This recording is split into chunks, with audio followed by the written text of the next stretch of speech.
care is imperative, particularly in the current times of pandemic.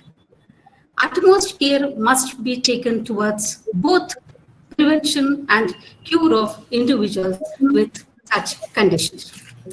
In this regard, today we have experts from the domain to educate us on handling the same during COVID-19. I request Dr. Hanumanthachar Joshi, Principal of Sharda Vilas College of Pharmacy, Mysore, and the President of ARTC to welcome and introduce the experts to our participants. Dr. Joshi, please. Very good morning, and thank you, Dr. Purnima, for associating with us and for giving an opportunity to ARTC to conduct this program. And I'm very happy to say, not only from India, we have people from across the world also joined for this, a few people. And it's really my pleasure to introduce Dr. Somnath Vasudev. He graduated from Government Medical College, Trivandrum, and he completed his post-graduation from Government Medical College, Trivandrum. I hope I am audible. Yes. Yes. Yeah. And his super specialty training in neurology from Government Medical College, Calicut. He is heading the Department of Neurology at Apollo BGS Hospital in Mysore, which he started and built up in 2002. And he is the person instrumental in starting this department in Apollo BGS Hospital. And he has been instrumental in starting the acute stroke treatment, which is one of the best in Mysore, and I can say one of the best in Karnataka also. And it is having the largest number of patients having had thrombocytic therapy in Mysore. He has also set up the state-of-art neuroelectrophysiology laboratory in Apollo Hospital, Mysore. And his special interests are stroke treatment and epilepsy, and other interests are music.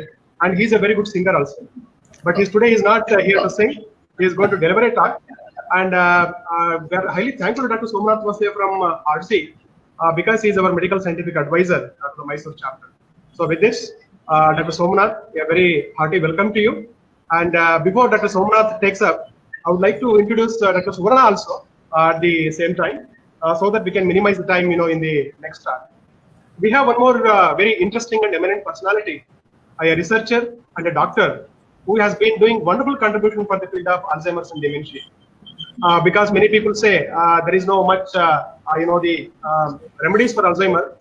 It is very challenging for any doctor to take such an area for research and doing their good for the welfare of society.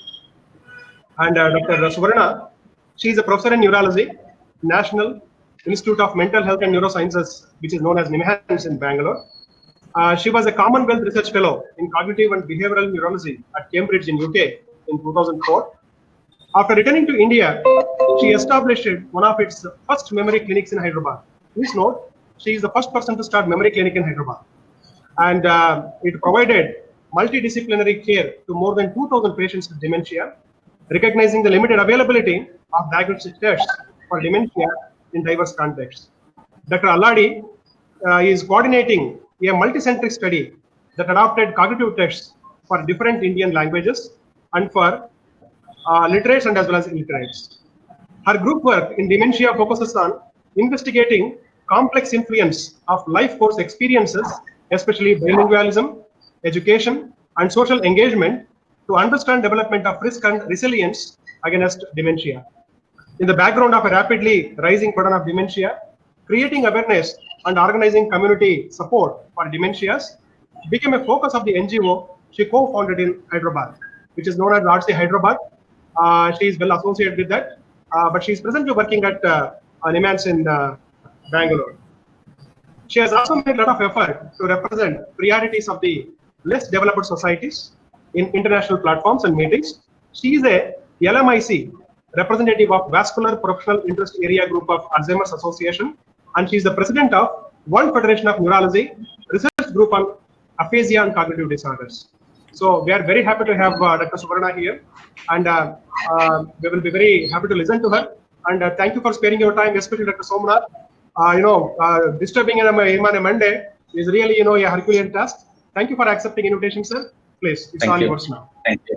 Yeah, Doctor, before we start, I think we have a small clipping from Niti Ayoga, which will be played right now. This is on Corona. Just a moment, sir. नए वक्त में अस्पताल जाने के नए नियम।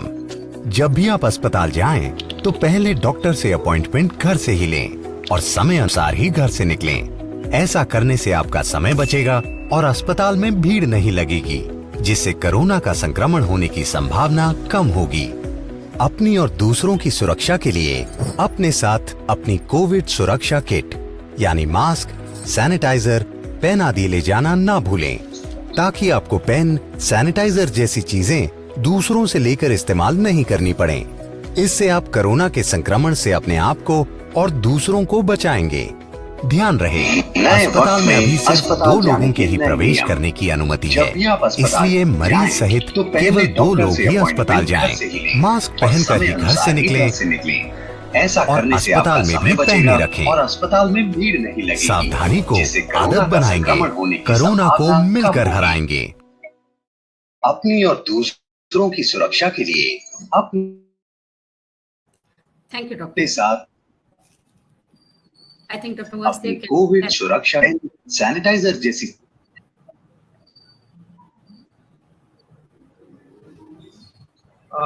Can you start now? Yes, Dr. Suvan Vasudev can take on. Can I start? Please, sir. Please, sir. Thank you very much for inviting me to this webinar. I'm really grateful to Dr. Purnima as well as Dr. Hanumanthacharya Joshi for inviting me for this. And thank you very much, Dr. Joshi, for that very nice introduction. I will straight away start my presentation. Basically, I am going to start this webinar with a introduction on the neurological manifestations of COVID-19. Today's topic actually being more on dementia, on which one of the best experts on dementia, Dr. Alladi, Suvarna Alladi, will be talking on. So this is just an introduction on how the COVID-19 affects the nervous system. The coronavirus, it's a very highly transmittable and pathogenic viral infection caused by severe acute respiratory syndrome coronavirus called as the SARS-CoV-2, which is now called as the COVID-19 because it started in the year 2019. And it emerged in as we all know, from China, and bats being the primary reservoirs. They are very minute, very small sized RNA viruses, subgroups of which we have got the alpha, beta, gamma, and delta. The coronavirus actually presents as a severe acute coronary respiratory syndrome, and the predecessors to this coronavirus are the SARS-CoV, H5N1 influenza virus, H1N1 2009, and Middle East respiratory syndrome coronavirus, the MERS-CoV, which all cause an acute lung injury. So basically, the most important or the primary organ that is affected is the lungs, and which leads to pulmonary failure and results in a lot of fatality. Though other organs are also affected, the primary organ is the lungs. And prior to this pandemic, we have had epidemics, the SARS-CoV, which happened in 2002 in China, and then later on 2014 to 16, the MERS-CoV, which started in the Middle East countries. The novel coronavirus, the present virus called as the COVID-19, originated from the Wuhan city in China in December 2019, where they reported unusual cases of pneumonia with an undetermined etiology. Initially, all cases were clustered to a seafood wholesale market in Yan'an, and later on, after much deterring, the World Health Organization declared it as a pandemic on 11th of March 2020. As of 17th July 2020, there are more than 14 million confirmed cases of coronavirus, with almost 6 lakh fatalities all across the world. This is the structure of the coronavirus. It's being called the coronavirus because it resembles a crown, and that is because of the spike proteins on its surface, which is an RNA virus inside the envelope glycoprotein, on which there are protein molecules. And then it is transmitted either via from the bats, via civet cats, and several other intermediate transmitters, intermediate hosts, and then we get it, the humans get it from these from close contact with these animals. How it enters the cell, host cell, is that it attaches to the ACE2, human ACE2 receptors, the angiotensin converting enzyme receptors, and it is internalized into the cell, and it enters the cell. And once it enters the cell, it starts multiplying, and then once it starts multiplying, and it gets its own coat, and then it enters the bloodstream. So this is what happens. Now, the most common symptoms are fever, a dry cough, and tiredness, very severe myalgia. Other symptoms that are less common may affect some patients include aches and pains, nasal congestion, headaches, conjunctivitis, sore throat, diarrhea, loss of taste or smell, or a rash from the skin. These are usually mild and begin gradually. Some people become infected but have very mild symptoms, and some of them remain asymptomatic too. That's what's most dangerous for us.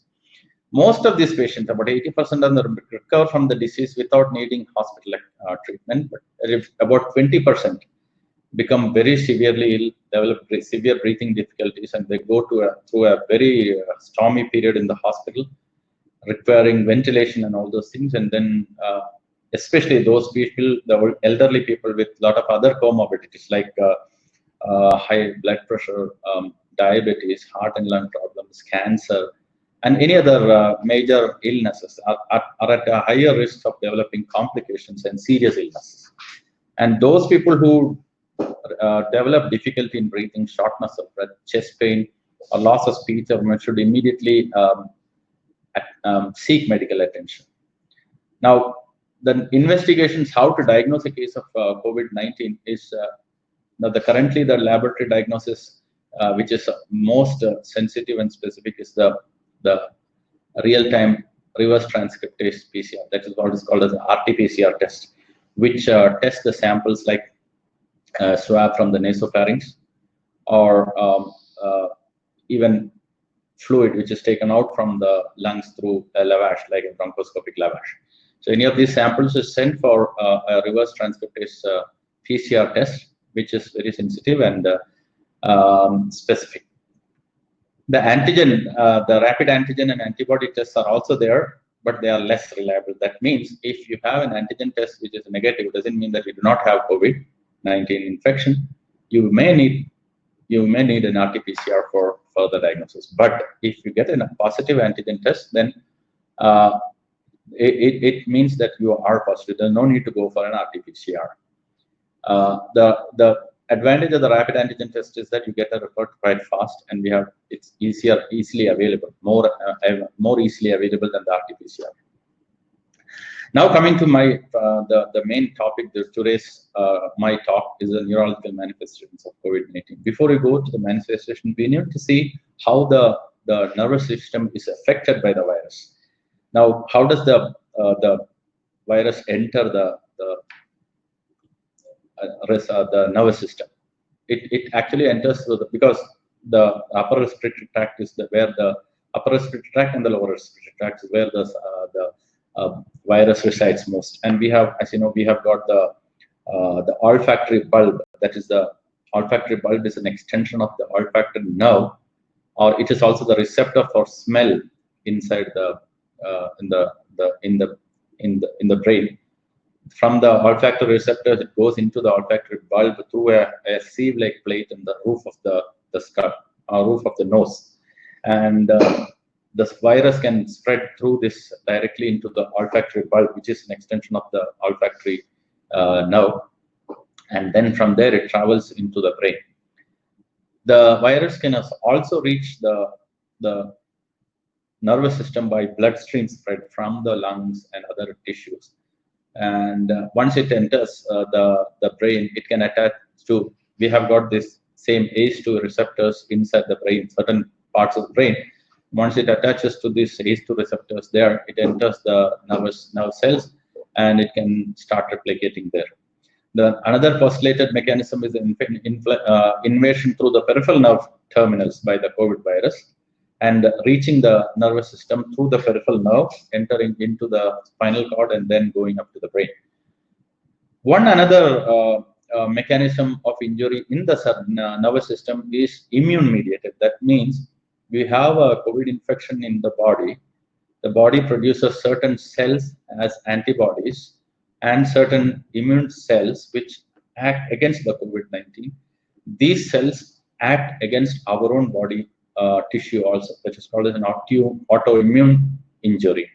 So that also is a cause for neurological manifestations. I've just made a list of manifestations of COVID-19 in the nervous system. We have got the central nervous system. That means the brain and the spinal cord affections. That is the central nervous system. And the peripheral nervous system, that means all the nerves which come out of the nerves, the spinal cord, outside the spinal cord and the brain. They are the peripheral nervous system. So those affecting the central nervous system are dizziness, headache, acute cerebrovascular disease, or also called a stroke, impaired consciousness, acute hemorrhagic necrotizing encephalitis, encephalopathy, encephalitis, epilepsy, and ataxia. But the peripheral nervous system affection basically affects the nerves and they outside the brain and spinal cord. We have got loss of taste, that is hypogeusia, hyposmia, that means reduced or altered sensation of smell, neuralgic pains or neuralgias, that means the nerves being affected, producing pain, the Guillain-Barré syndrome, and skeletal muscle injuries. The most common neurological manifestations of COVID-19 are headache, dizziness, confusion, reduced consciousness, leading to coma even, anosmia, that is loss of smell, stroke, and seizures. Headaches and dizziness, they are non-specific. You can get headache in any disease. In any systemic illness, you can get headache. So this is probably another illness which presents as headache, or which has a symptom of headache, which could be just because of the presence of these interleukins and other cytokines, which can present with headache. Headaches are basically because of vasodilatation of the blood vessels in the scalp, and that vasodilatation happens because of inflammation in the trigeminal vascular system by these cytokines. The incidence of headache in patients with COVID is about 3 to 12%. Stroke. We have higher incidence of stroke. We have noticed higher incidence of stroke in patients with COVID-19. We know that a lot of patients with COVID also do have additional, also have the usual risk factors of stroke, like diabetes, hypertension, obesity, dyslipidemias, high blood levels of cholesterol, cardiac diseases, and all those things which are normal risk factors for stroke. But it has been found that there is a higher incidence of stroke in patients with COVID. More than that can be attributed to these risk factors.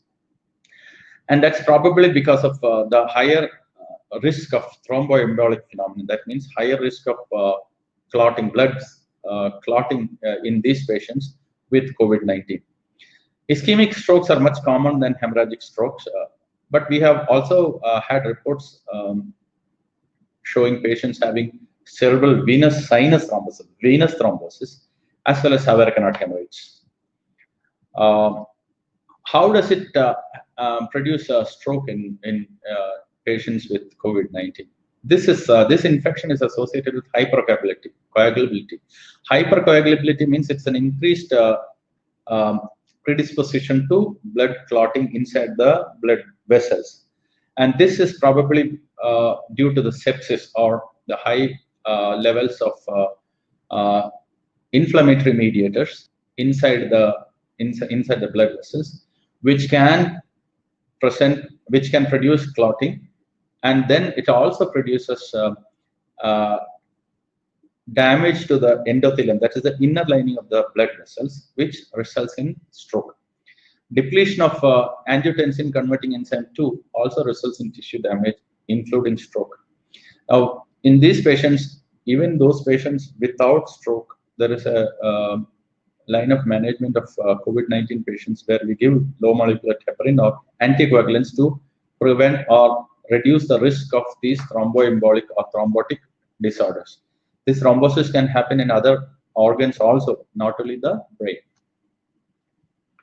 Impaired consciousness or encephalopathy. Encephalopathy just means there is a disorder of the brain resulting in altered level of consciousness. This can precede the typical respiratory symptoms by a few days. These patients will be having various levels or varying levels of altered consciousness, including agitation, confusion, and it has been documented in about 2/3 of cases. Encephalitis also presents or is also a common cause of encephalopathy. Encephalitis means we have to have an inflammation of the brain, usually caused by an infection or the body's immune defenses.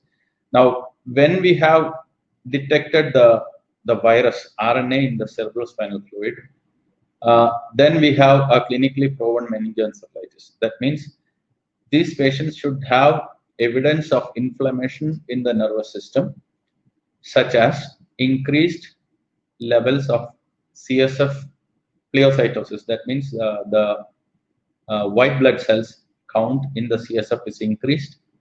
Imaging changes on MRI or CT, we find evidence of encephalitis, or focal abnormalities on EEG with the presence or demonstration of the viral RNA in the CSF.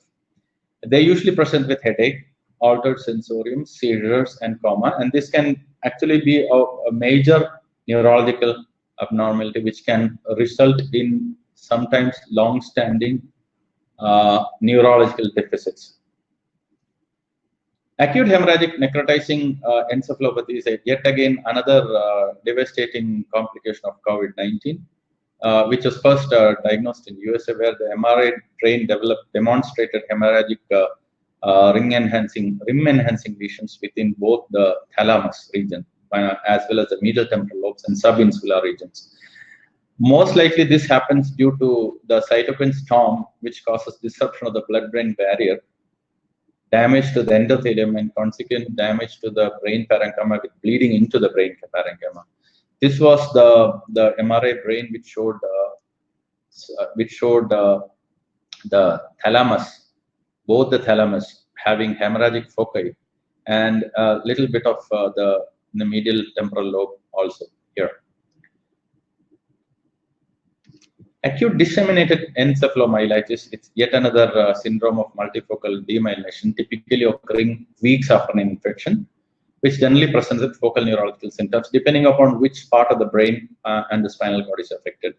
This is not an infection, this is an immune-mediated response or immune-mediated damage which happens in the brain or the spinal cord, and it usually presents a few days or weeks after the infection, and that they can present with altered sensorium, they can present with any focal neurological deficits like weakness, paralysis, loss of sensation, aphasia or dysarthria, or difficulty in speaking, unsteadiness while walking, or even paraplegia, weakness of both limbs, or quadriplegia, weakness of all four limbs.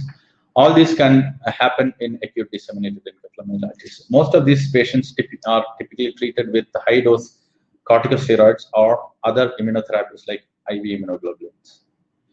Acute myelitis, also part of acute disseminated encephalomyelitis, just means inflammation of the spinal cord, and this is usually seen in those patients with COVID who develop sudden onset of weakness of both lower limbs or all four limbs. That means paraplegia or quadriplegia, with or without loss of sensation and bladder disturbances. They may have retention, they will have difficulty in passing urine, they will have loss of bladder control, bladder and bowel control.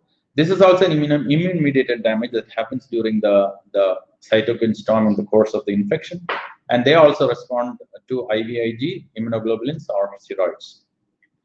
Viral meningitis. Meninges are the coverings of the brain, and when there is inflammation of the covering of the brain, we call it as meningitis. And they usually present with fever, headache, and neck stiffness. Viral meningitis is diagnosed when we have evidence of meningitis in the CSF, like increased cells in the CSF, increased protein, low sugar, as well as RT-PCR positive for SARS-CoV-2. Now, the difference between meningitis and encephalitis is that there is no inflammation of the parenchyma, the brain parenchyma per se in meningitis. It's only an inflammation of the meninges coverings of the brain. It can lead to meningoencephalitis also, where there is associated inflammation or infection of the brain parenchyma too. Now coming to the peripheral nervous system. Peripheral nervous system is that part of the nervous system which is outside the brain and spinal cord. So all the nerves in the body are part of this peripheral nervous system, usually presenting these symptoms like hypogeusia, that is reduced sensation of taste, hyposmia, reduced sensation of smell, neuralgia, pain in the distribution of a nerve, and a Guillain-Barré syndrome, as well as skeletal muscle injury. Anosmia and chemosensory dysfunction. The smell and taste dysfunction was higher in COVID-19 patients as compared to the negative cases. Anosmia, that is loss of smell, or hyposmia, reduced smell, was reported by about almost 48% of the respondents, while 83% also had a decreased taste sensation. This was in an Iranian study, but it was less prevalent in other countries. But overall, we can say any patient at this point of time and during this pandemic coming with reduced sensation of smell or reduced sensation of taste has to be suspected to have COVID. They may not have any other symptoms. Guillain-Barré syndrome it's quite common after many other infections, but nowadays we have several reports about Guillain-Barré syndrome occurring post a COVID infection. Usually presents as an ascending paralysis with weakness starting in the lower limbs and then ascending up, affecting the upper limbs, and finally the muscles of respiration and muscles of swallowing, which can be quite dangerous because they will need ventilator support for a long time, over and above that required for a normal COVID patient. This can also be followed by facial weakness of the facial muscles. They may sometimes have attacks in atypical or different types of GBS syndrome, where they may have unsteadiness of gait, and usually the bladder remains unaffected. Electrophysiological studies that we do, nerve conduction studies, which confirm the diagnosis of a GBS syndrome. And treatment, again, is just like that in any other patient with GBS syndrome. That means IV immunoglobulins or plasma exchange. Skeletal muscle damage is another manifestation of COVID-19, where we have severe muscle pains and elevated levels of a enzyme called a serum creatinine kinase, which rises more than about 200 units per liter. This may be the direct effect of viral invasion, or it can be immune-mediated damage of the muscle. So when there is viral myositis, you can have severe pain, direct invasion of the muscle, or it may be just an immune-mediated damage of the muscle. They usually present with severe muscle pains and weakness of limbs. Muscle pains and aches are very common in COVID-19 patients. So I have come to the end of my talk. I have just briefly gone through all the complications or manifestations of the COVID-19 in a patient having COVID-19. And now I am open to take any questions. Before that, I would like to acknowledge the Field Information Bureau, Mysore, Dr. Purnima, Dr. Hanmantachar Joshi from the Sharada Vilas College of Pharmacy, Mysore, Page Mysore, ARDSI Mysore, Apnadesh Mysore, and APSC. Thank you very much for inviting me for this webinar. Thank you, Dr. Somnath. I request the delegates to kindly shoot your question if you have a few. And before they ask some question, I have a few doubts in my mind, Dr. Somnath. Sure. So what is your overall message to the geriatric people? How they should prepare themselves, for this COVID issue? Yeah, basically, it has been found that COVID-19 affects patients. It can affect patients of all ages, but age groups, but it affects patients of geriatric age group and pediatric age group much more severely than the other people. And those people, especially, we know that geriatric population will be having more risk factors like hypertension, diabetes, or all the other risk factors also. So along with that, their age as well as these risk factors are much more. So they are at a higher risk for developing complex, serious levels of the COVID infections. That means they have a serious COVID infection leading to a lot of complications, including ventilation, need for ventilation, and need for all other therapies in COVID-19 infection. So that is why we are keeping on stressing that this old age or elderly people, elderly population should not go out, venture out, and they should as much as possible try to avoid getting this infection. And that is the reason we are now even advocating reverse quarantine. That means these people of the elderly age group, the geriatric population, should be at home and not venture out, and they should be away, or they should try to, as much as possible, try to shield themselves even from family members who keep going out. Thank you, doctor. There is a question from Dr. Sandhya. Neurological symptoms and subclinical cognitive dysfunction in the aftermath of COVID-19 infection are likely to result from multiple and interacting causes, notably direct damage by the virus to the cortex. What is your inputs on that, doctor? Yeah, that's what neurological. With regards to your question on cognitive dysfunction, the cognitive dysfunction can be part of the damage which happened to the brain, either due to stroke, which can happen in COVID-19 patients, as well as due to an encephalitis or encephalopathy, which can persist. Some of these cognitive dysfunctions can persist. That is why that can persist in spite of all your treatment. That can persist, and they may end up with mild cognitive dysfunction, or even sometimes very severe cognitive dysfunctions. So that can definitely happen. I think Dr. Suvarna would be a better person to talk on cognitive dysfunction in this context. So there is one question from Dr. Amitabh Verma. So he's asking, any neuropathological evidence of CNS or PNS involvement in COVID? See, autopsy studies have demonstrated the presence of COVID virus in the brain, and the pathological histopathological evidence also of the damage, which can be either direct virus invasion, or autoimmune damage. That is what has been demonstrated. But we do not have a large series of autopsies which can which can substantiate this the presence of the damage. But a small series of autopsies which have been done in these patients have definitely demonstrated both direct invasion into the nervous system tissues as well as immune-mediated damage. So there is one question from Shifa Taj. She's asking, what are the non-pharmacological treatments you would recommend? She's asking. Non-pharmacological treatments in COVID-19? Yeah. In fact, most of the treatment is non-pharmacological only. Just take rest, lot of fluids, and hardly ever. Most of the patients would need. Most of the patients do not need much of pharmacological treatment. Pharmacological treatment was only needed in those patients who are hospitalized, needing ventilation, and those who are severely affected. Most of it is non-pharmacological. That means just taking rest, taking a lot of fluids, and avoiding contact with anybody else. So Dr. Purnima, if you have any question, you can kindly ask.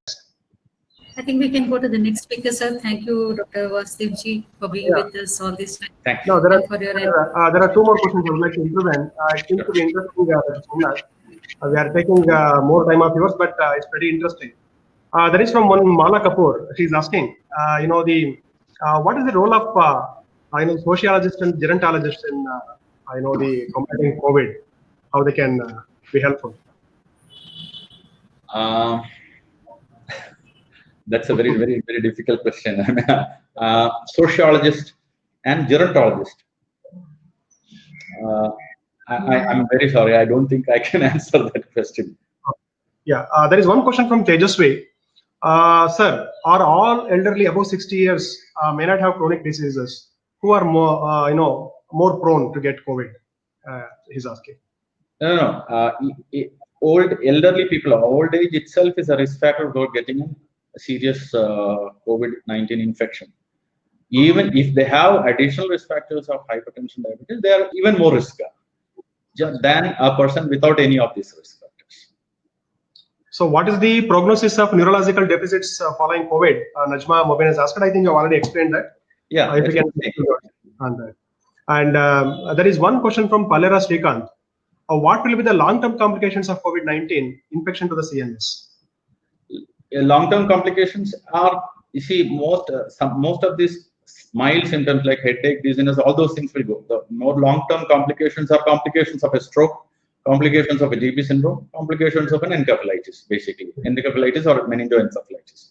Complications of stroke, they may develop permanent neurological deficits like paralysis, loss of speech, aphasia, cognitive dysfunctions, ataxia, all these things. And complications of an encephalitis, like again, severe cognitive dysfunction, aphasia, any focal neurological deficits. Complications of a GB syndrome, they may not recover completely from their weakness. They may still have a little bit of weakness which can persist.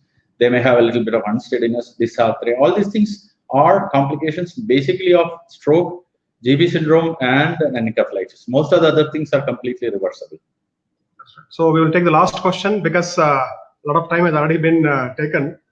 See, now there is one question from Sachidananda, who is working in telemedicine in Mysore for the district administration. He is getting calls regarding headache and COVID positive patients. Is there any relation between that? As a CDC not mentioned this as one of the signs and symptoms? He's asking that. I have very clearly mentioned headache is one of the common symptoms of, and especially neurological symptoms of COVID-19, and it is definitely a symptom of COVID infection. But it is very non-specific because headache can happen in any you get any viral infection, you get a headache. So it's just a non-specific symptom. It's not very specific for COVID-19, but it definitely is a symptom in a patient with COVID-19. So thank you, Dr. Somnath, for your your wonderful speech, and many people are sending compliments regarding your talk. We are highly thankful to you on behalf of FOP, RT, and all the organizations. We are highly thankful to you for your time and the wonderful talk. Thank you so much, and we look forward to have the further cooperation interaction in future also. Definitely, sir. Thank you very much. Namaste. Thank you very much. So the second speaker, Dr. Suvarna Alladi. Before she kicks in, the host would like to add a few words. Madam, please. So we just welcome Dr. Suvarna Alladi, whom you have already introduced to our participants. Madam, we wish to listen to you right now. Please carry on with your deliberations, madam.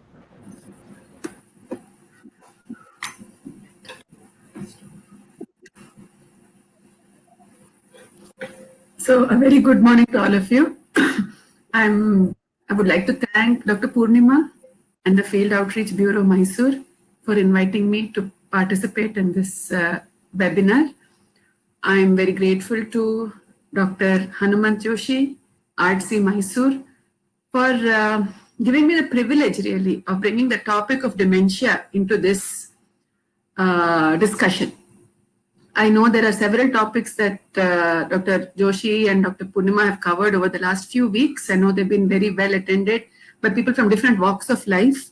So I'd like to spend a little time, kind of sharing what this term dementia is used for really.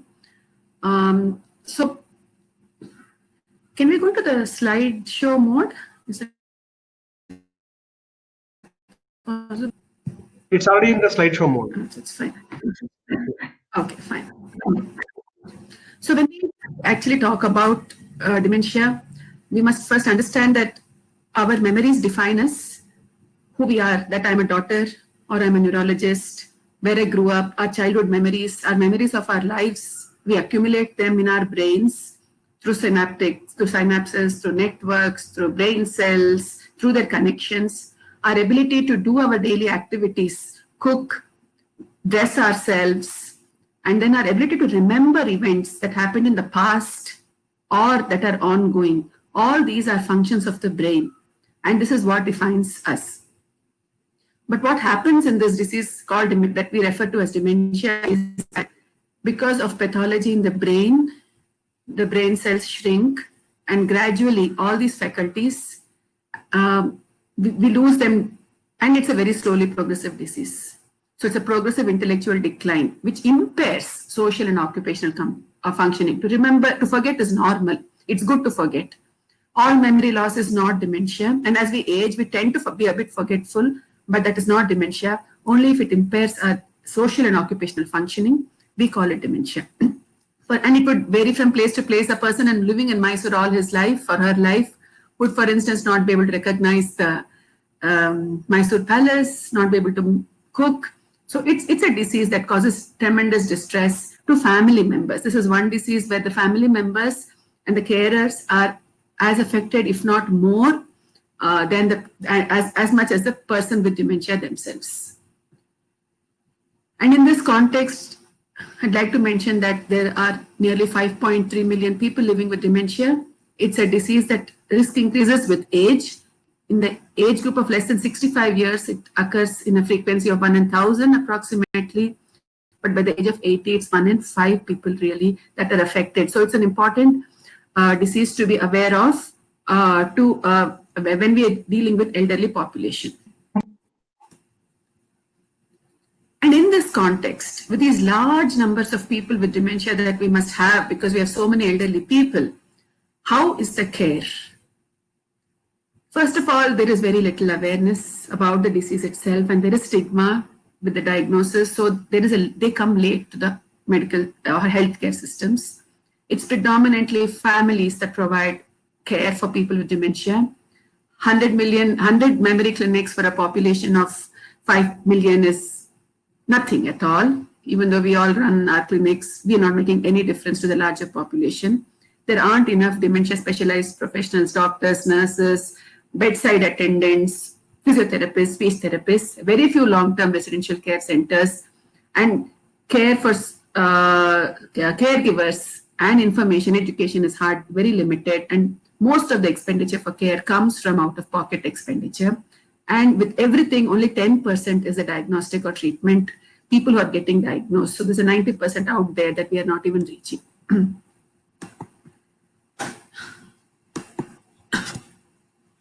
Right. Right. So this is our reality. And therefore, since the care is not very well organized, there are multiple ways in which care is accessed. And our countries are very diverse countries of people in low socioeconomic status. The way they deal with the problem is very different from the way people with a higher socioeconomic status would.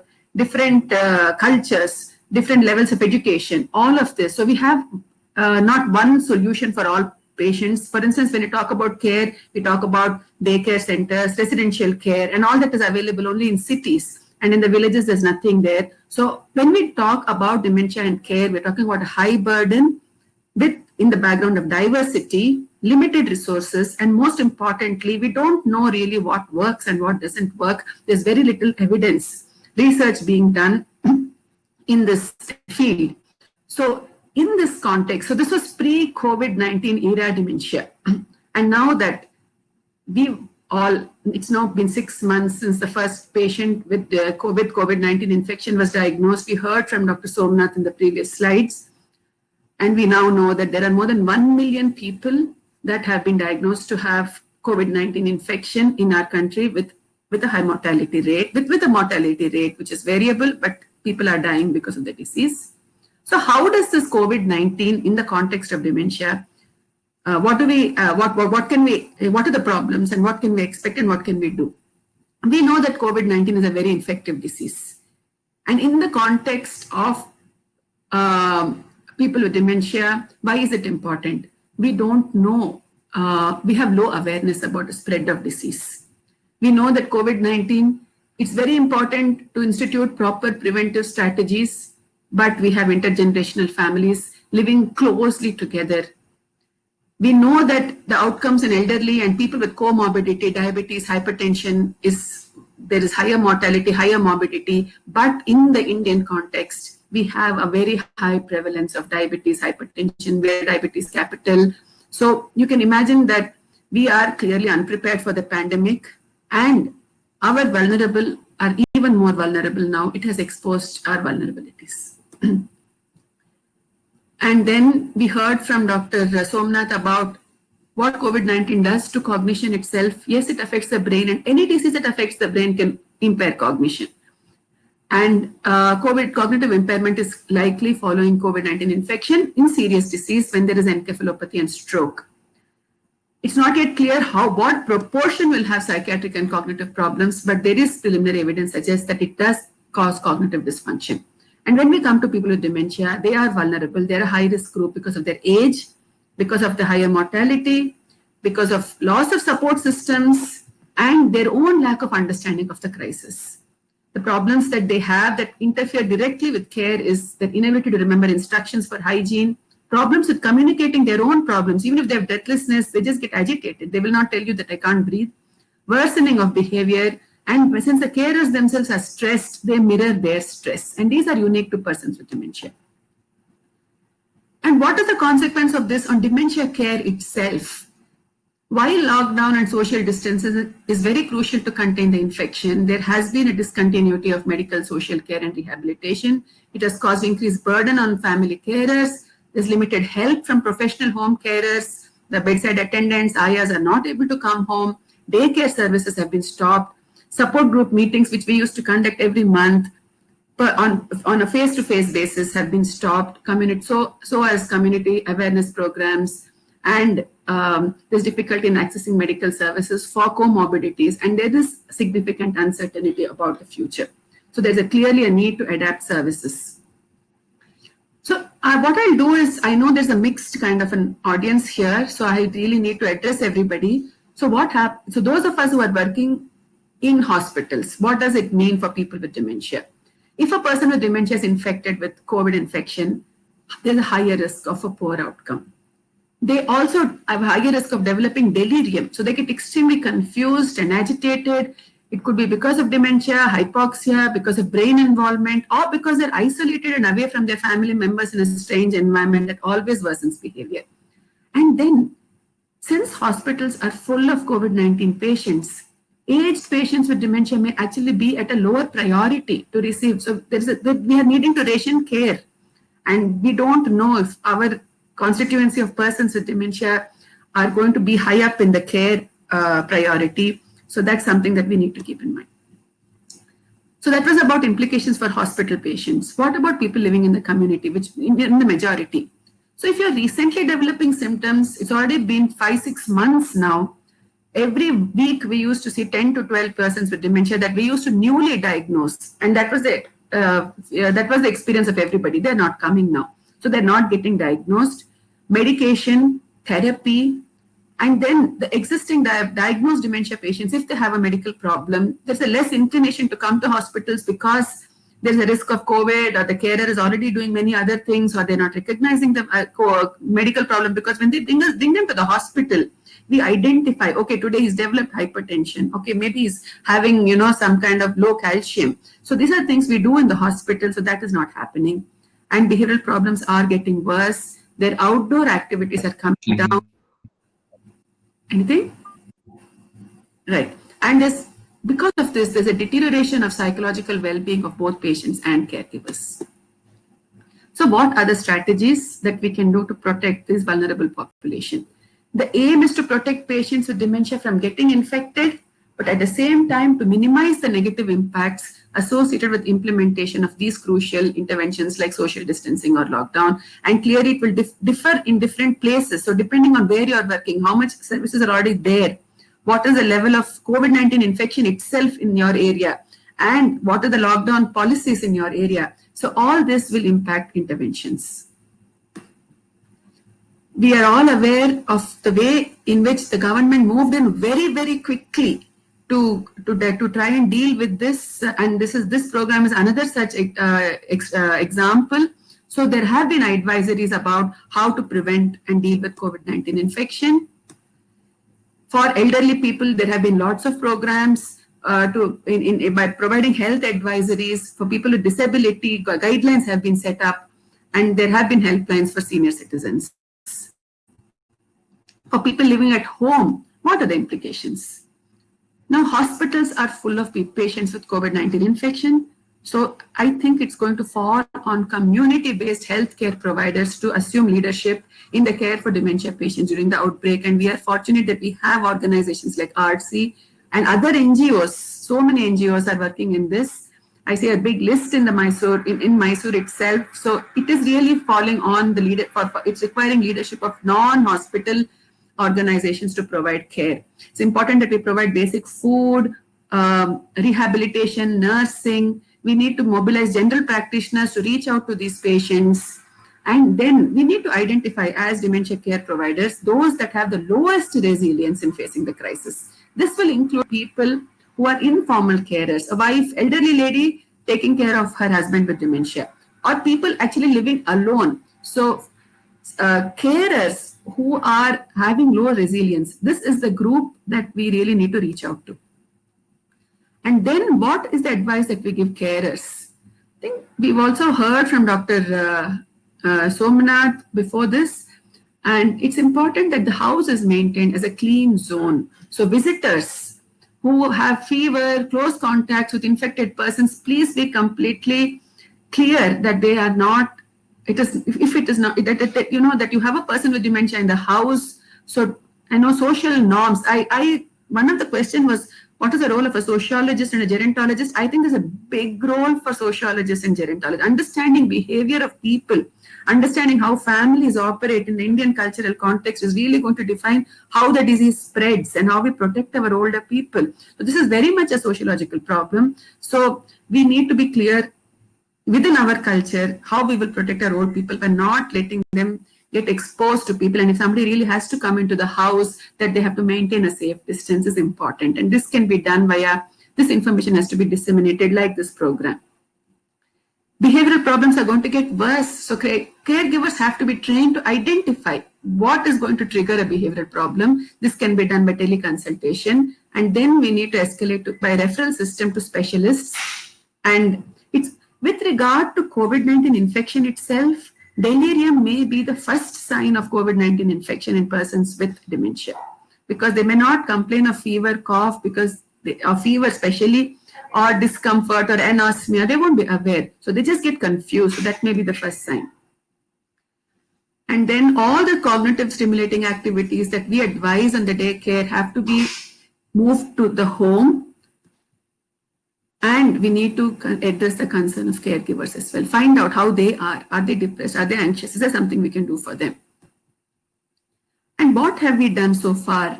ARTC has taken the lead in this, the different chapters, Hyderabad, Mumbai, Kolkata, Delhi, Mysore, very early started. You can see, this is a previous presentation I had. And in 7th May, the ARTC Mysuru chapter has already done a program on how to lead healthy lifestyle post-COVID lockdown. There have been several programs that are actively going on for caregivers, Zoom meetings, telephone calls, and they are trying to protect them from, deteriorating. ARTC has developed do's and don'ts guideline.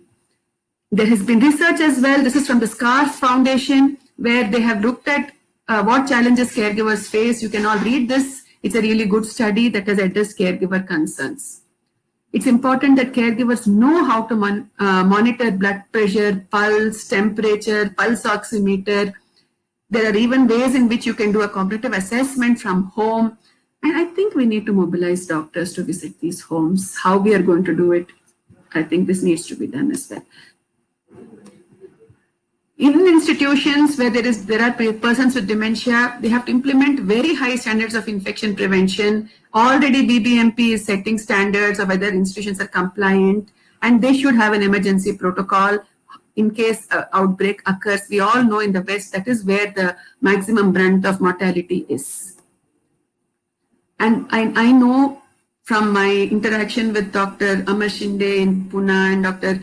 Radha Murthy and Dr. Prem Kumar Raja in Nightingales, that they are really working very hard to protect their persons with dementia in their residential care. In the hospital, I won't talk too much about this. We have to be aware of drug interactions between anti-COVID drugs and what happens to persons with dementia. And one thing I'd like to mention is, yes, cognition should be assessed in persons with dementia. It should be part of the management plan. It should be the protocol for clinical trials. If you're running a clinical trial on COVID-19 drugs, it's important as an outcome measure to include this because it is a long-term outcome. We need rehabilitation, cognitive rehabilitation. We need to discuss end-of-life measures, ventilatory support with family members fairly early in the disease. We need to know how to manage delirium. I will go through this. Most doctors will know this, but we should be aware that drugs worsen delirium in persons with dementia. They should be used cautiously, but they should be used when necessary. So what have we done in NIMHANS? So we have this NIMHANS bulletin that every week, I think it comes off with various education material for people with dementia. In the cognitive clinic that we have issued guidelines. And this is a study done by my colleagues about trying to understand the challenges of dementia in our patient group. 500 people in the registry, of them 152 were contacted. 3 outcomes: how are the persons with dementia, how are their caregivers, and what can we learn from our interview with them. We had about half an hour, 40 minutes interview. A large number of my colleagues have conducted this from different departments, and 107 completed the interview. There were people with all etiologies: Alzheimer's, frontotemporal, vascular dementia. And at that time, the study period was during May to June. We'll repeat it again. None had developed dementia at COVID at that time. And 90% of them were aware of COVID-19 infection. So you can see that the awareness about COVID-19 was very high in this group. So public health measures made such a difference to them. And 50% were able to access physicians via teleconsultation. Only 22% had paid attended support, and nearly one third said they had problems accessing health services. This I have to quote Dr. Fahim, who's my colleague. His observation is that they knew more about COVID-19 infection than they knew about dementia. So when we asked them about dementia, what is going to happen? What should you do? Most of them did, unfortunately, did not know much about the disease that they had been struggling with for so many years, but they knew. So it's like the silver lining: public health measures make a difference. I wish we had this for dementia. It would make a difference for them as well. So some responses. They said the person is getting irritated since he's an outgoing person. Suddenly asking him to stay in the house is very difficult. Then we had an interesting person who used to confabulate, who used to have delusions during this course, and during the doctor, he had a delusion that the doctors in his hospital where he was working all developed COVID infection. So you can see how COVID is interacting with dementia at so many different levels. I'll just quote from this one caregiver: "I'm about to lose my job and I'll have to find a new job once the pandemic is over." There's another person actually I wanted to talk about it. The last one here. Actually, it doesn't have much of an effect. We were not doing very well before. We are not doing well now either. So this is some of the responses we got. Very opening our minds. What happened? I can't see my slides. Right. There's also been international support for COVID-19 infection from Alzheimer's Disease International, from Alzheimer's Association, from STRIDE. It's a research project across low middle income countries led by UK. So there has been a fair amount of support from international organizations as well. So finally, towards the end, some positive observations. We value our elderly people in society. So homes are generally being careful when they have elderly people. We have cultural practices like meditation, yoga, good diet. We have home remedies, all of which are helping us manage stress. And most importantly, like this program, I don't think we've had many programs like this before, where the NGO with the government organization, with an academic medical institution has come together. So this model works. So we have an opportunity to reframe care for dementia, even during the COVID and after the COVID infection pandemic. Strategy is for us to keep on anticipating emerging problems, to align very closely with strategies of the government. It's a dynamic situation. It will require close collaboration between all stakeholders.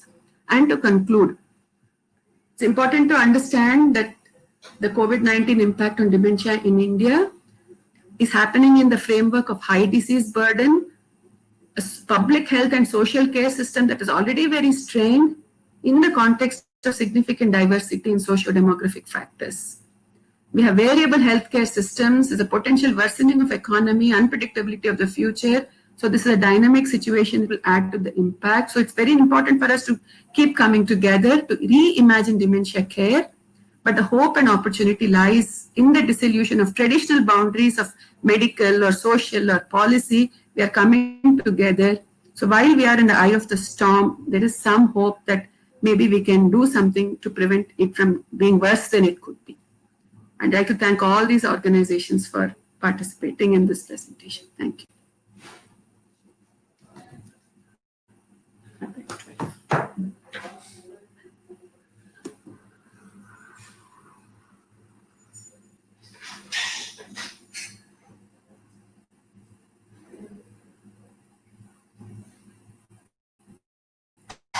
Should I do something to unmute you? We can't hear you. Yeah, it's an online issue. Thank you so much for the wonderful talk, Dr. Suvarna. I think now it is open for the the delegates to have some questions. But before that, ask the question. I had something in my mind because you know very well nowadays, especially in the pandemic situation during COVID, the aged people are being neglected, right? See, for example, I heard there was a big problem in one of the factory in Karnataka, where the management has suddenly said, to the employees who are residing in the township to take their the elderly people and send them to some establishment and all. Number one. Number two, what the general measures can be taken by the people who have some issues with memory, especially in the pandemic period. So the first thing is about how the elderly are being treated in the community. We need data. There are anecdotal stories, I know, and unless we systematically study it, we don't know. On the one hand, we have the elderly who are being protected by families that can afford to protect them, where the strong ties are there. For instance, in the West, they are all in old age homes. So they had a higher risk of developing the infection. So that is not such a problem yet. But from the story you are telling me, that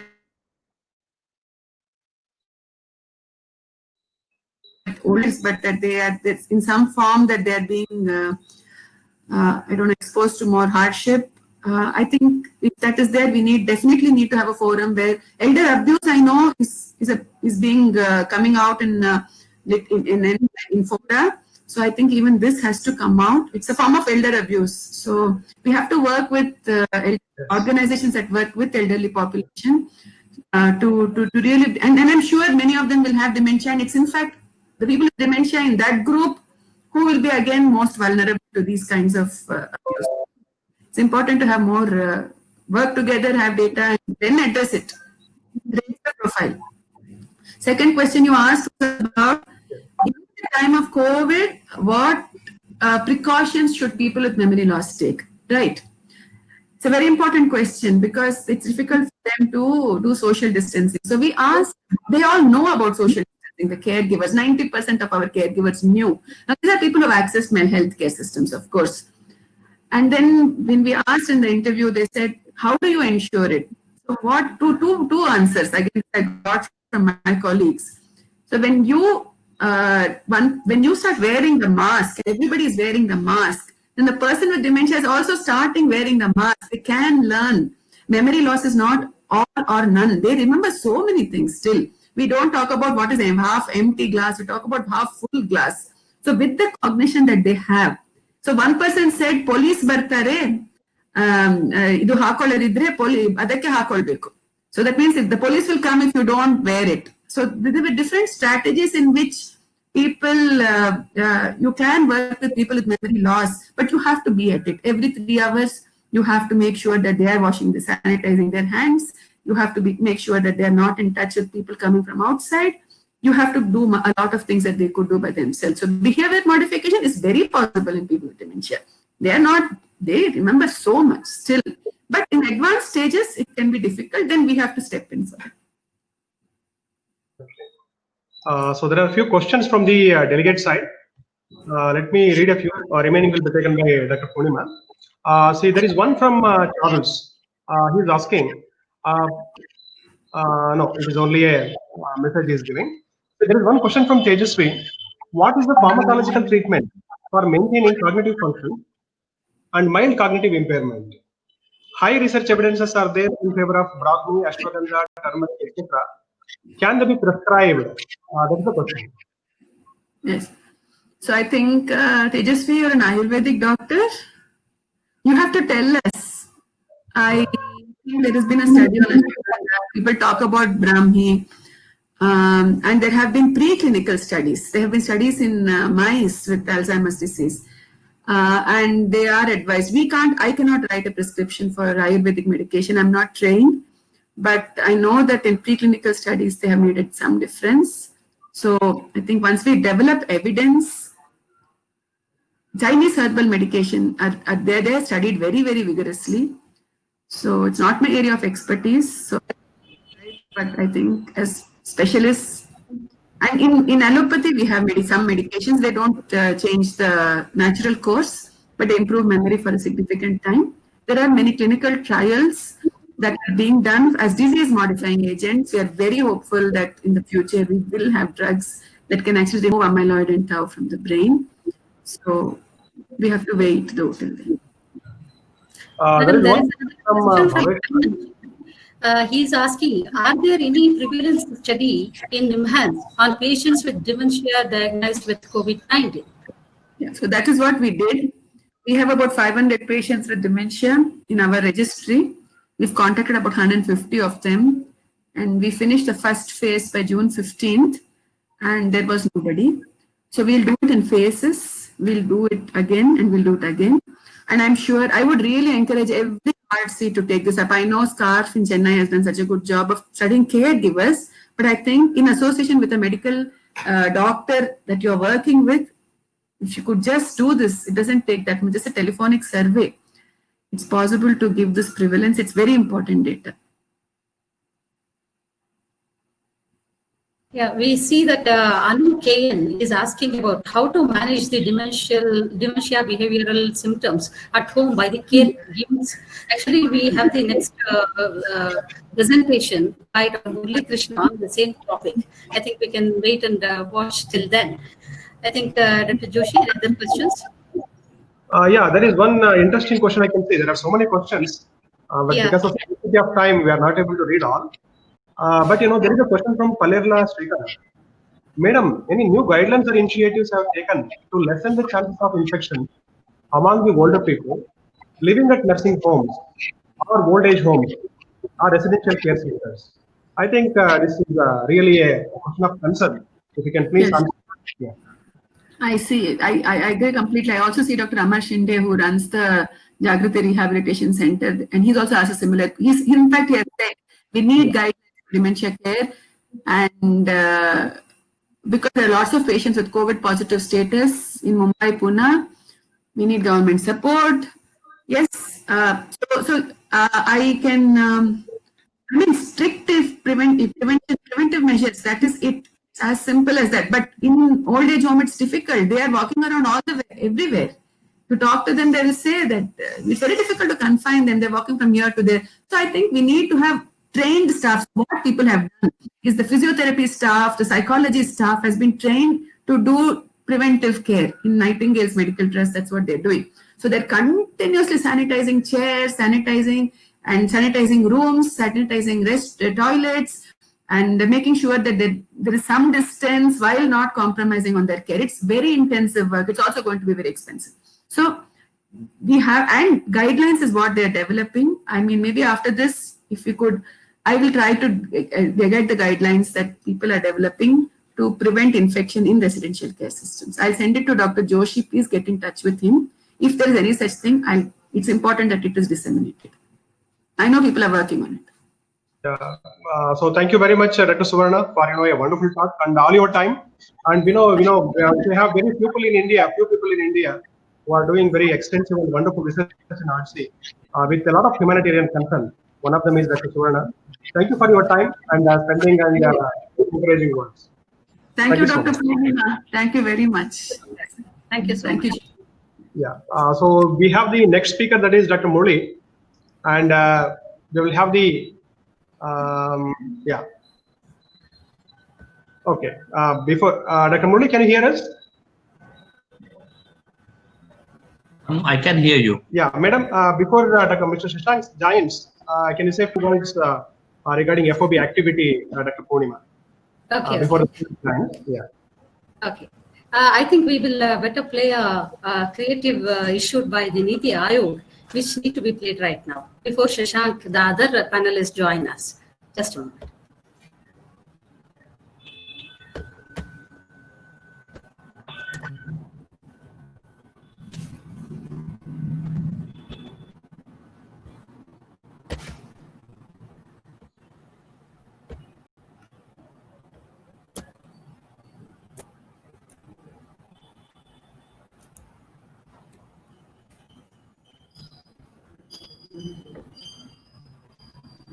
नए वक्त में अस्पताल जाने के नए नियम।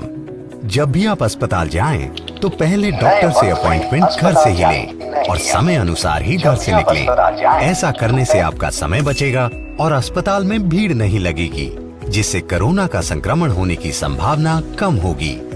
अपनी और दूसरों की सुरक्षा के लिए अपने साथ अपनी कोविड सुरक्षा किट यानी मास्क, सैनिटाइजर, पेन आदि ले जाना ना भूलें, ताकि आपको पेन, सैनिटाइजर जैसी चीजें दूसरों से लेकर इस्तेमाल नहीं करनी पड़े। इससे आप कोरोना के संक्रमण से अपने आप को और दूसरों को बचाएंगे। ध्यान रहे, अस्पताल में अभी सिर्फ 2 लोगों के ही प्रवेश करने की अनुमति है, इसलिए मरीज सहित केवल 2 लोग ही अस्पताल जाएं।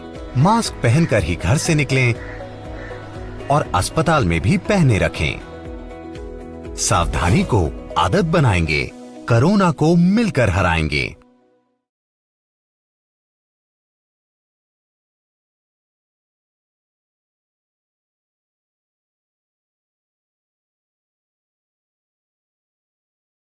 नए वक्त में अस्पताल जाने के नए नियम।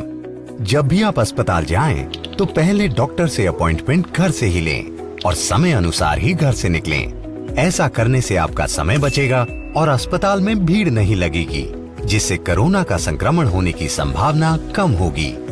अपनी और दूसरों की सुरक्षा के लिए अपने साथ अपनी कोविड सुरक्षा किट यानी मास्क, सैनिटाइजर, पेन आदि ले जाना ना भूलें, ताकि आपको पेन, सैनिटाइजर जैसी चीजें दूसरों से लेकर इस्तेमाल नहीं करनी पड़े। इससे आप कोरोना के संक्रमण से अपने आप को और दूसरों को बचाएंगे। ध्यान रहे, अस्पताल में अभी सिर्फ 2 लोगों के ही प्रवेश करने की अनुमति है, इसलिए मरीज सहित केवल 2 लोग ही अस्पताल जाएं।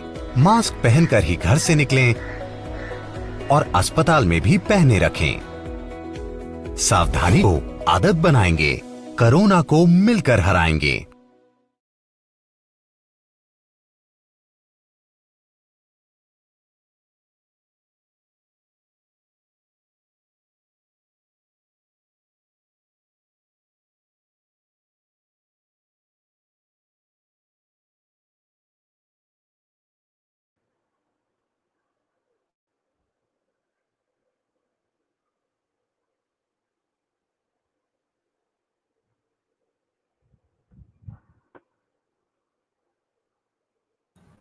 I think all the panelists and our speakers have joined us right now. So we welcome you, Dr. Murli Krishna ji, for this event, and Shashank Prasad also. We will go ahead for another presentation by Dr. Murli Krishna, a renowned psychiatrist, to speak about caring the caregivers during this pandemic. Now we welcome another panelist, Shashank K. Prasad, who has just now joined us. Mr. Shashank is working as an assistant professor in the Department of Biotechnology and Bioinformatics at the Faculty of Life Sciences, JSS Academy of Higher Education and Research, Mysore. He has worked in the fields of neurovirology, cancer therapeutics, and computational biology. He is also an ambassador and early career member at the European Association of Cancer Research, EACR. Now I request Shashankar Prasad to kindly introduce and welcome Dr. Murali Krishna to the show. Good afternoon, everybody. And I thank the host for giving me this opportunity to be here. Dr. Murali Krishna he has worked as a senior research fellow at the Center for Mental Health and Society at the University of Bangor in UK. He is basically an United Kingdom trained psychiatrist with specific training and expertise in conducting psychological and mental health studies in low and middle income countries like that of India. He has successfully followed up several birth cohorts in India to examine life course risk factors for cognitive, neurological, mental health, and cardiometabolic outcomes. He has specific expertise in the development, validation, and adaptation of psychosocial interventions to improve mental health outcomes of older adults. He is currently examining the 2 large population-based cohorts of children and adolescents in South India for the influence of life course, environmental exposure, and brain development. In addition, he is conducting mental health implementation and services research in India, Pakistan, Tanzania, and Brazil. His work has been funded by prestigious research foundations like that of the Wellcome Trust UK, Medical Research Council UK, Canadian Institute of Health Research, Global Alliance of Diseases, United Kingdom, and the Department of International Development UK. Welcome, sir. I wish you all the best for your presentation. Thank you, both of you, and thank you for a very kind presentation. First of all, I would like to thank Madam and Dr. Joshi for just enabling setting up a platform of this nature, which is reaching out to the audience, particularly for people whom it matters most during the most critical times like that of COVID. The task I have at hand is not just to talk about, but also to share my experiences of how difficult it has been for caregivers to continue to care for their loved ones with dementia during the COVID time, but in general, also to share some of the experiences from our team in Mysore as to how we have been able to support these individuals. And definitely, we will share certain contact numbers and resources for individuals who need any form of advice and support to contact us in Mysore. We have a dedicated, excellent support from the RC team in Mysore, along with a group of clinicians, psychologists, psychotherapists, and a host of volunteers.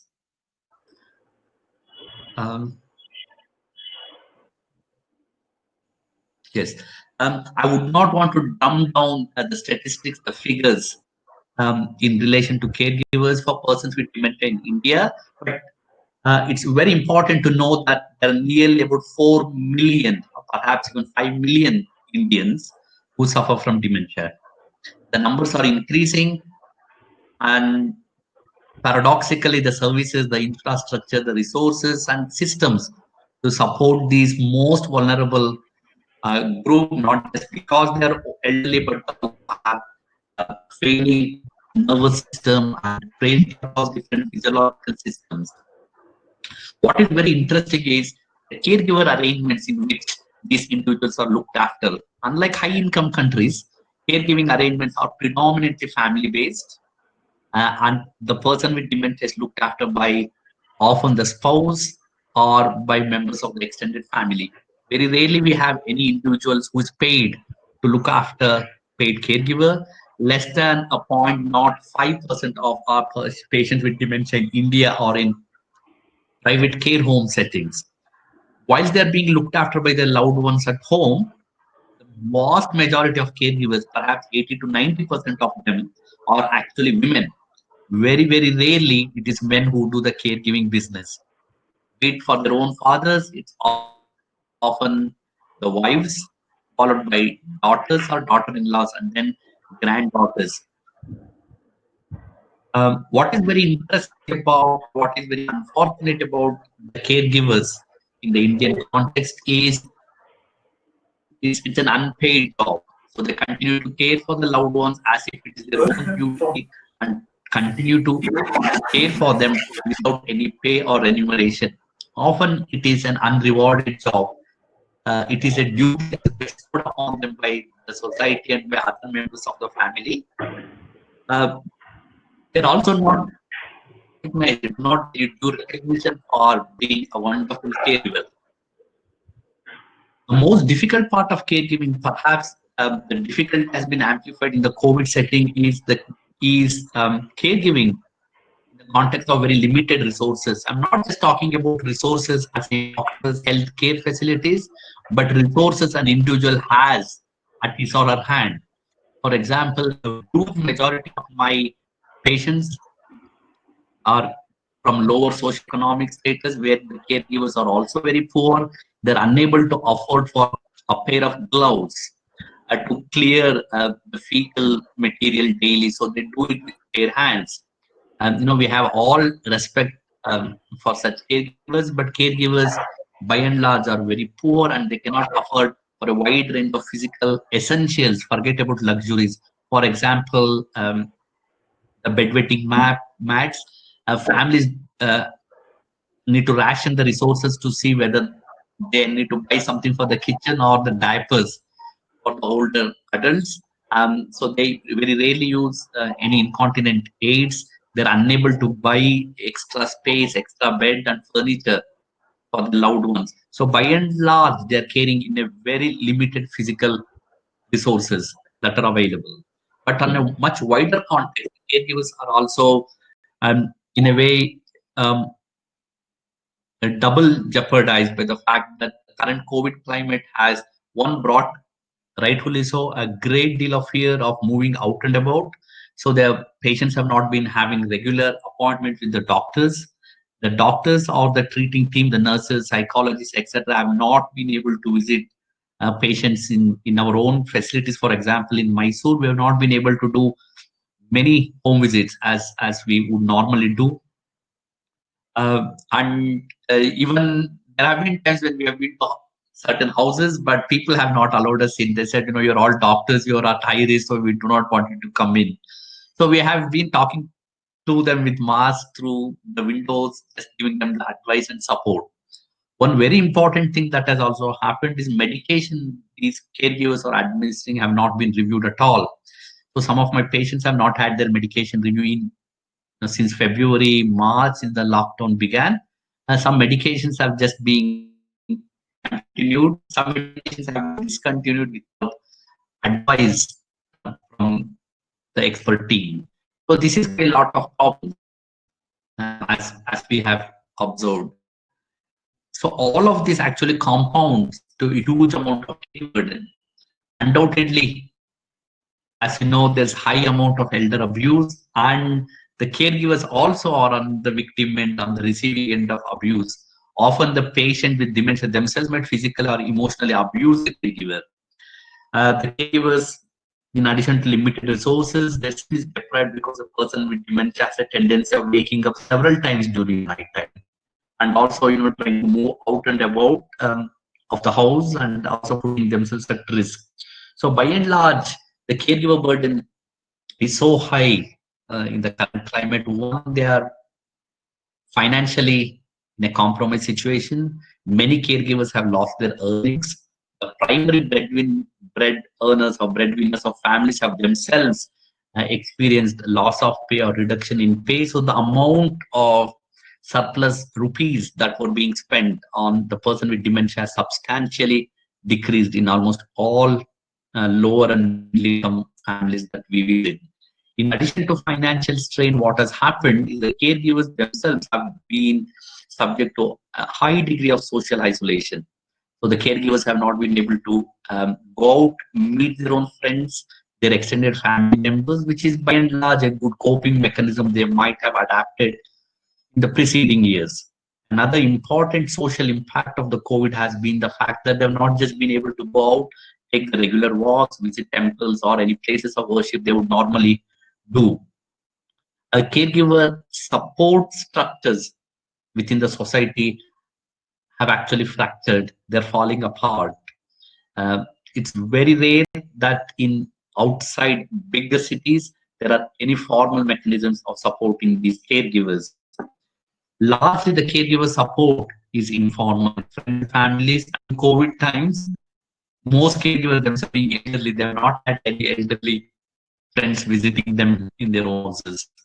In addition, what has enhanced the burden of caregiving is the fact that the caregivers have to arrange making common arrangements and take patients if required to the hospital. So no vehicles, waiting, lack of communication, etc. So due to high caregiver burden, limited support and structures, caregivers have had a negative impact on their physical, mental, and social health.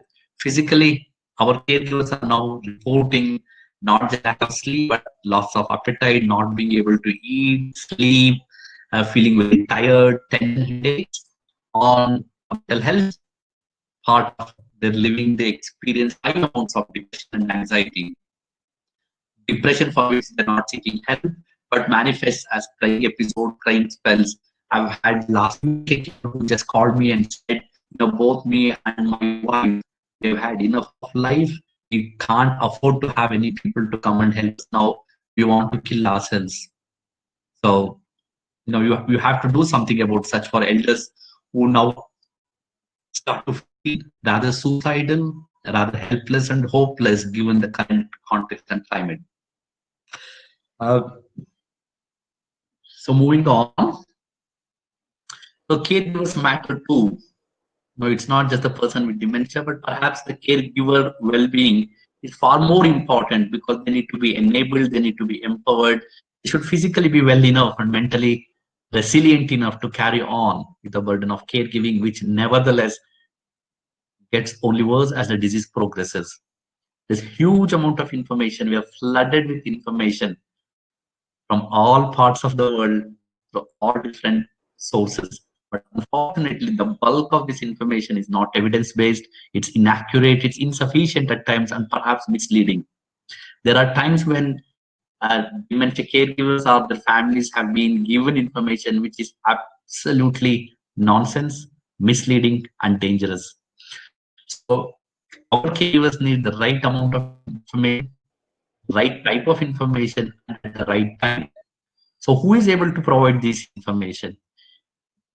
Thanks to ARTC and the Nightingale Trust, the NIMHANS, and many individuals in Mysore who have this upon their shoulders and are actually giving them just the right amount of information to keep going, keeping themselves safe and caring for their caregivers. A lot of advice about lots of things for caregivers. It could from take this medication, you will be okay. Do not take this medication, you will be okay. Use these herbal preparations. These type of exercises are known to be useful. These type of verses, this type of exercise, this type of hymns, references to religious and context. But yes, all of that going to be helpful. But just giving them the information is insufficient unless we're actually able to advise them on the way they need to implement this advice as a strategy in their life, but for which amount of information, unless translated to practice, is not going to help. Caregivers, yes, they need information and advice, but they also need support from experts or from experienced caregivers or and better educated family member as to how they can systematically implement these little bit changes that remain sustained over a period of time, and they can bring about a remarkable improvement in well-being. I'm not saying improvement in mental state, but remarkable improvement in well-being of the person with dementia, and therefore the caregiving role becomes a wee bit easier. Okay, Suvarna, my friend and has dwelt in detail about the impact that COVID has on caregivers. I would not go through this slide in great detail, but my experience in Mysore is the fact that some caregivers have actually shut down themselves or shut down themselves from the rest of the world. They have just locked the front gate and have not opened it in the last 4-5 months. They have had some neighbors, some family friends who are dropping essential resources. Yes, it has made them absolutely safe, but it has brought about a high level of isolation, both physical and social. Financial stress, which I touched upon. Another great thing is almost all psychiatric medication I have prescribed is not dispensed by a pharmacist unless they have a valid prescription in the last 2 to 3 weeks. So therefore, we have actually set up a mechanism where a caregiver sends us their older prescription. I generate a new prescription, and then we WhatsApp the prescription to the nearest pharmacy, or we have had some pharmacies in Mysore who have volunteered to door deliver certain medication. That has been helpful. Certain medications, for example, rivastigmine skin patches, which we use for enhancing memory, have just not been available because they have been imported. We have had to make some medical substitutions, the most appropriate ones. Medical assistance has really vanished for great part of elder Mysoreans. Medical assistance, I meant the services for home blood collection, ECGs that we're doing regularly for monitoring medication. So by and large, it has gone quite in. We have now got mechanisms where we are sending people to drop and do their routine ECGs, physical checkups, etc. We have also taken this as an opportunity where we have trained caregivers to do some simple physical monitoring of the health of a caregiver. Do they look well? Are they able to walk as normally as they can? Have they been falling over? Have they got confused? Are they warm enough? Hands and legs, are they warm?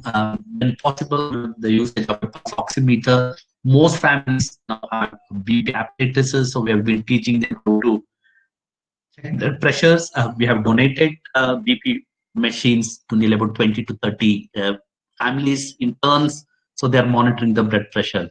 Transportation is a great deal, so we have the information about certain ambulances and volunteers who are able to transport a person with dementia and their carers if required.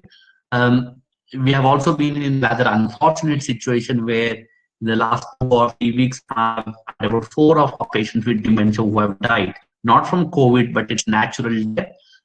So we have had the privilege of volunteers and friends who have helped them right from the medical certificate through burial and any post-death ceremonies, which are very important. They need to be respected, given their due dignity at the time of death and post-death, and proper procedures appropriate religion should be followed. So these are very important, and each week we are facing at least one death of a person with dementia.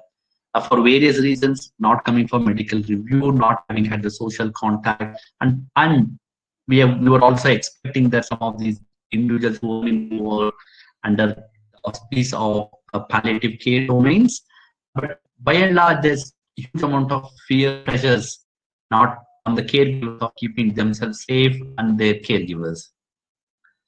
So it is important to start to think as how best to plan so that the caregiving arrangements continue to tickle along till the time out of this horrible situation. The most important thing is to ensure the physical environment of a person with dementia is safe. People have brought sanitizers at house. I've had a patient of mine who was taught how to use sanitizer. The next day, the patient drank the whole of the sanitizer. So then we had to advise what was best, emergencies and all of the things. Now he has got alcohol burns, which is on treatment. So it's very important while you think about the physical environment, make sure the sanitizers are kept at a distance and the person with dementia has access only when it is required. And the second important thing is A patient with dementia was made to wear a mask when a relative or family friend visited. But they forgot to remove the mask on, and later the person was seen giving the mask. So these are individuals who do not have the comprehension sometimes to understand the purpose of the mask and what it is being used. It can achieve and attempt to swallow become a lethal process of action. So keeping them physically safe is very, very important. As possible while it is friends to come in, allow fans to come in, but as essential as required and as appropriate, using appropriate methods for and because they contribute to cognitive stimulation. So any stimulation is good for a person with dementia as long as it's of the appropriate nature and appropriate level.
All of you kindly wait. In the meantime, we'll play a video by Niti Aayog it looks like Dr. Murali Krishna has got a network issue.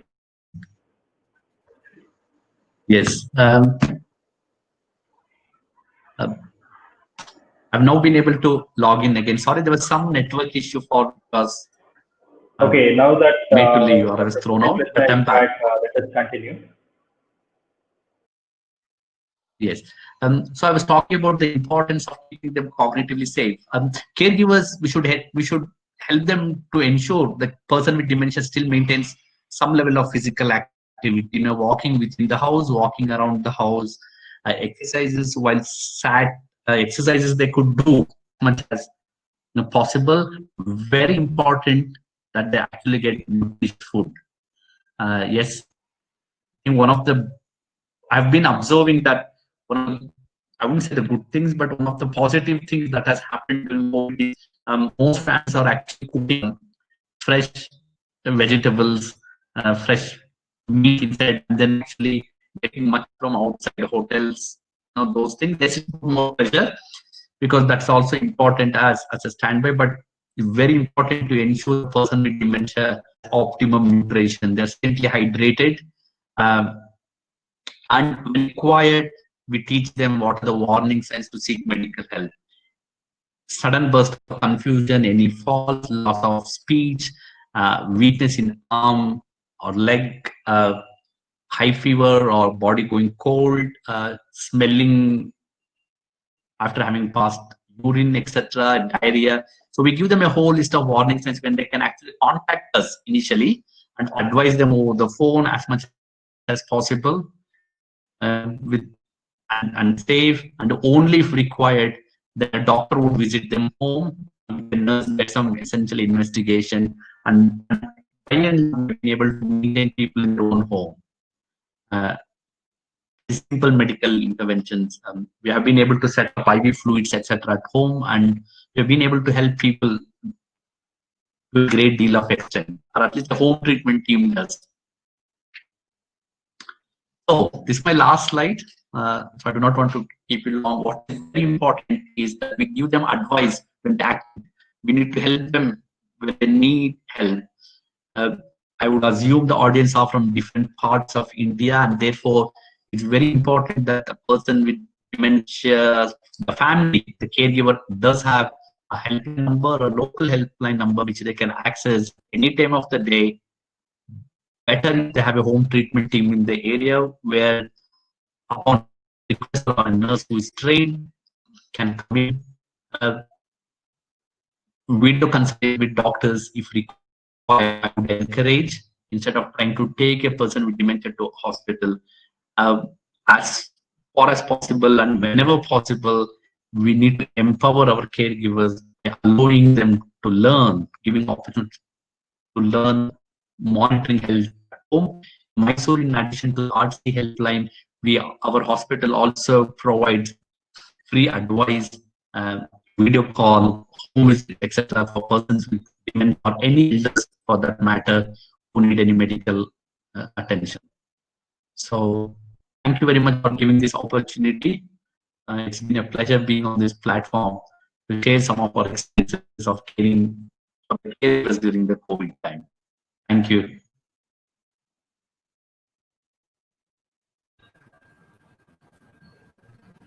I'm happy to take questions if people have.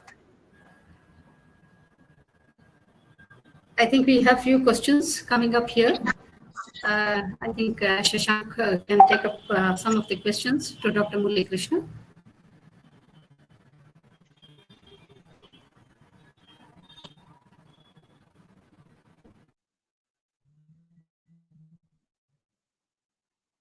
Sorry, Dr. Prashant, you're not audible. Sorry. There is a question from Mr. Vijay that goes about, like, my father is a dementia patient for more than 2 years. Day by day, his health condition is deteriorating, and it is finding difficult to manage. Stiffness in his body is a real pain for him and us. Of late, he does not open his mouth while feeding and sometimes does not swallow. He never spits out anything from the mouth. Kindly advise. What you are indicating is clearly a presentation of a person with.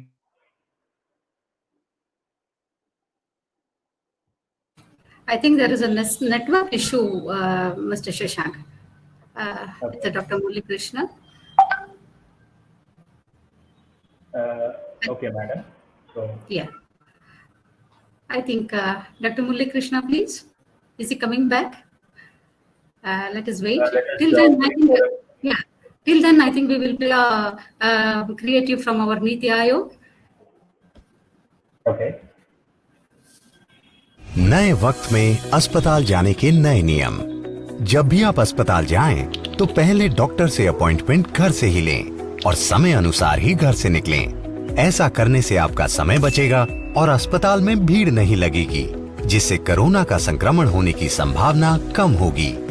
अपनी और दूसरों की सुरक्षा के लिए अपने साथ अपनी कोविड सुरक्षा किट यानी मास्क, सैनिटाइजर, पेन आदि ले जाना ना भूलें, ताकि आपको पेन, सैनिटाइजर जैसी चीजें दूसरों से लेकर इस्तेमाल नहीं करनी पड़ें। इससे आप कोरोना के संक्रमण से अपने आप को और दूसरों को बचाएंगे। ध्यान रहे, अस्पताल में अभी सिर्फ 2 लोगों के ही प्रवेश करने की अनुमति है, इसलिए मरीज सहित केवल 2 लोग ही अस्पताल जाएं। मास्क पहनकर ही घर से निकलें और अस्पताल में भी पहने रखें। सावधानी को आदत बनाएंगे, कोरोना को मिलकर हराएंगे।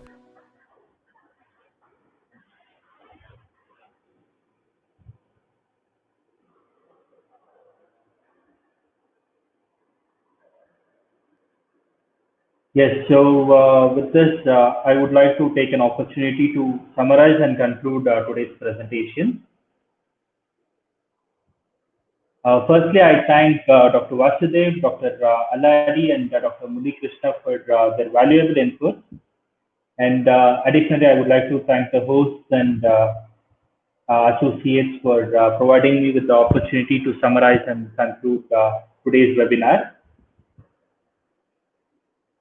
So to begin with, we have learned that the COVID-19 pandemic, which is causing a global morbidity and mortality and straining the health systems and also disrupting the socio-economic harmony, is also of a great risk for the individuals with Alzheimer's and related dementia, which we will henceforth call ADRD. This neurological implication of COVID-19 has been a growing concern. And as a matter of fact, as many as 20% of COVID-19 patients require an ICU admission during the neurological issues. Also, such such neurological problems associated with COVID-19 also increase the risk of mortality in the patient.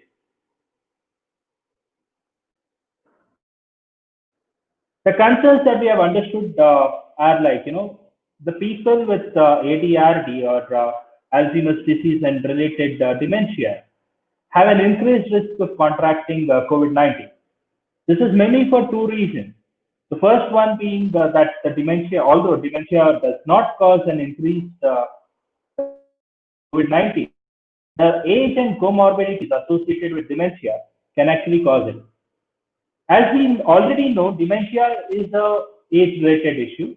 People over 65 years of age get such symptoms of dementia. Also, at this age, there are comorbidities such as the cardiovascular diseases, diabetes, and pneumonia that are generally associated with dementia. So these are the primary factors that can increase the risk of COVID-19. And followed by this, the inability of these patients, as Dr. Aladi suggested, they might have a loss of memory, a loss of coordination and agitation and things like that, which will make them unable to follow the public health recommendations, such as following the hand hygiene, coughing etiquette, monitoring and reporting symptoms of COVID-19, maintaining a physical distance, and also staying in isolation or a self-quarantine.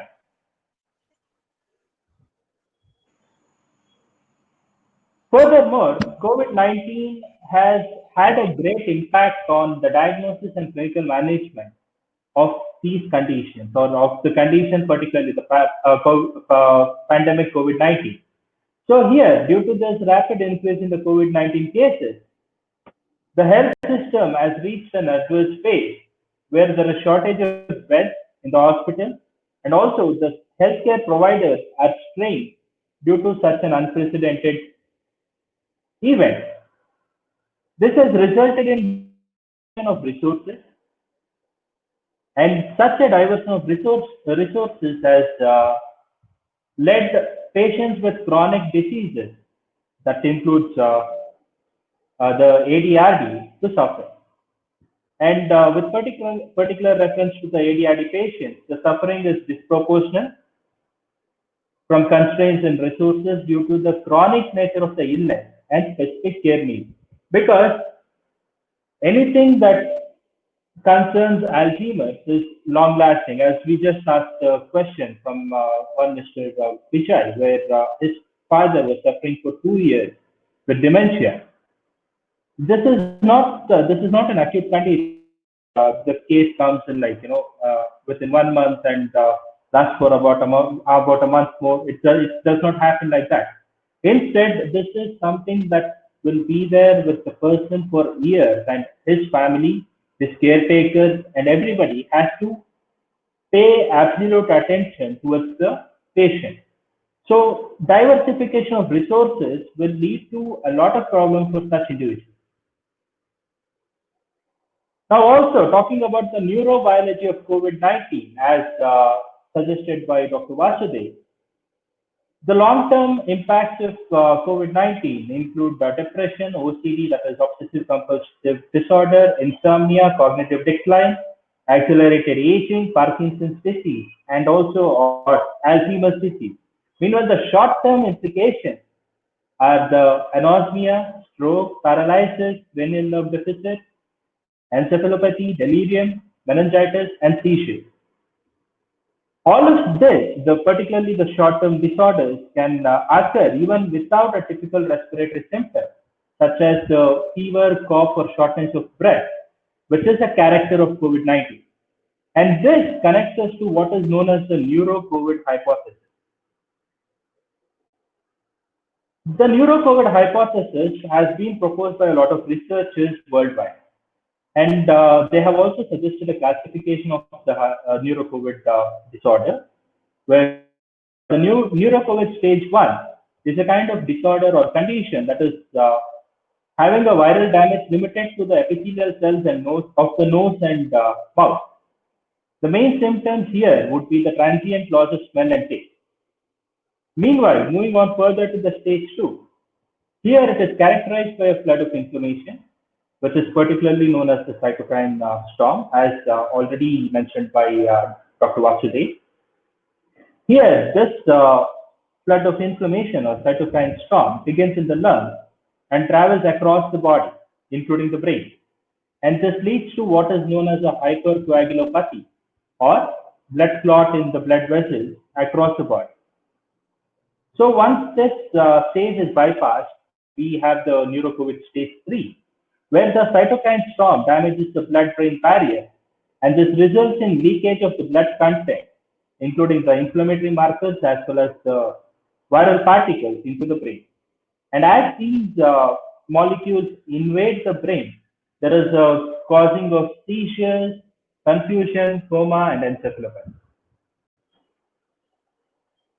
Also talking about the molecular basis of COVID-19 occurrence, like there has been reports of a link where the COVID-19 can actually be associated with dementia. This takes us to an ambiguous phase where we consider dementia to be a common comorbidity that is also associated with higher mortality during COVID-19. But also, there are reports of there is a causing of seizures, confusion, coma, and encephalopathy. The researchers also claim that it does not cause COVID-19. But however, the molecular aspects of the apolipoprotein, that is ApoE protein, and its allele, E4E4, which is better known as the dementia genotype, and is responsible to increase the risk of Alzheimer's disease by 14 times. So this apolipoprotein is highly co-expressed with the ACE2 receptor, which is the gateway for the SARS-CoV-2 virus to enter into the alveolar cells in the lung. And thereby this will lead to an increase any comorbidity. ApoE protein and its allele, E4E4, which is better known as the apolipoprotein is better known to act as the anti-inflammatory response modulator in this increases the immune response to the system and thereby leading to the so basically what we should understand is the fact that COVID-19 and Alzheimer's dementia are both interlinked. There are positives arguing that COVID-19 causes Alzheimer's and Alzheimer's causes COVID-19 can be very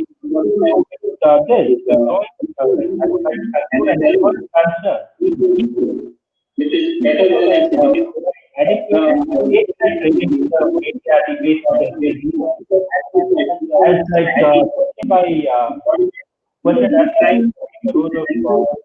sociologists and gerontologists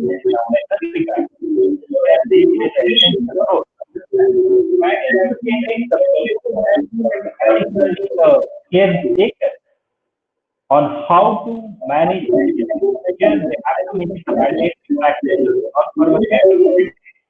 such as using the mask, hand sanitizing, washing the hands, coughing etiquette, to be followed by the patient, and the patients can be made to understand and prompted using pictorial representations across the wash basins and washrooms, so that the chances of catching a COVID-19 infection are reduced.